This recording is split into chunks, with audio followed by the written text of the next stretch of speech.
Te lo digo a ti, ¿verdad que es difícil amar en el sufrimiento? Con lo cual, el Señor ha expresado el sufrimiento cristiano como una forma sublime de amar. Y por ello, nosotros nos unimos a su pasión para amar, en primera instancia, al mismo Cristo. ¿Y por qué el sufrimiento? Porque el sufrimiento también es un signo de reparación, como usted lo ha mencionado, por nuestros pecados.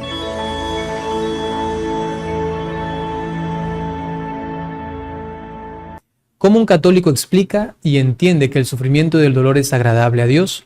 Porque somos pecadores y algunos santos sufrieron mucho físicamente. A ver, se entiende el sufrimiento cristiano solamente en relación a Cristo. ¿Por qué? Porque Él nos ha demostrado que a través de una pasión de amor, que la pasión por sí misma no es meritoria espiritualmente, ¿no?, sino por el amor, ¿no? Entonces, una pasión de amor, es decir, es la forma humana de mejor expresión del amor. Es no solamente amar, sino que amar y en el sufrimiento.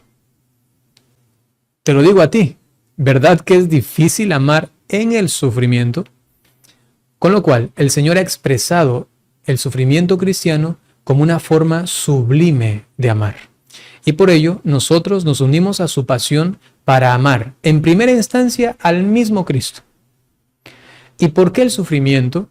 Porque el sufrimiento también es un signo de reparación, como usted lo ha mencionado, por nuestros pecados. En el cielo ya no sufriremos. Entonces, mientras estamos en la tierra, tenemos esta posibilidad de amar en el sufrimiento.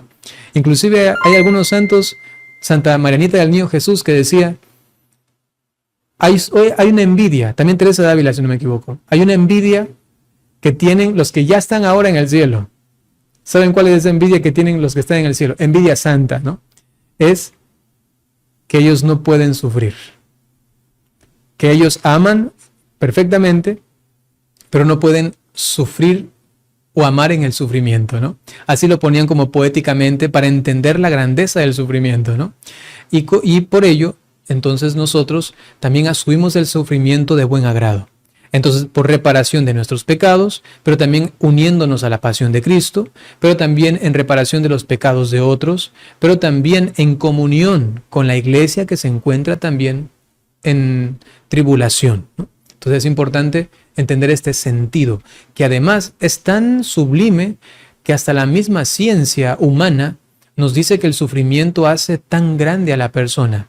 Le ayuda a madurar, le ayuda a desarrollarse intelectual, psicológicamente, emocionalmente. Pero evidentemente solamente cuando ese sufrimiento es asumido, es, digamos, tomado de buen grado, de buen agrado, y luego aprender a llevarlo, aprender a sufrirlo bien, ¿no? Y es lo que nos enseñó Jesucristo justamente. Evidentemente, un sufrimiento que es mal sufrido, pues te puede destrozar, te puede destruir. Pero en cambio, el sufrimiento cristiano que nos ha enseñado el Señor, dice la misma ciencia, cuando uno lo lleva así, ¡wow!, cuánto madura. Dicen algunos psicólogos, por ejemplo, que el nivel de tu madurez es proporcional a tu nivel de sufrimiento, ¿no? Y esto es muy grande, muy fuerte, ¿no?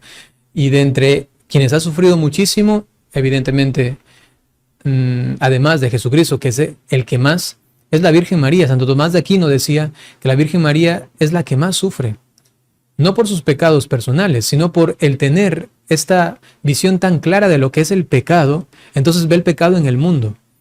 ¿Y cuánto sufrimiento hay entonces en ella al mirar esto que ocurre en la humanidad, ¿no?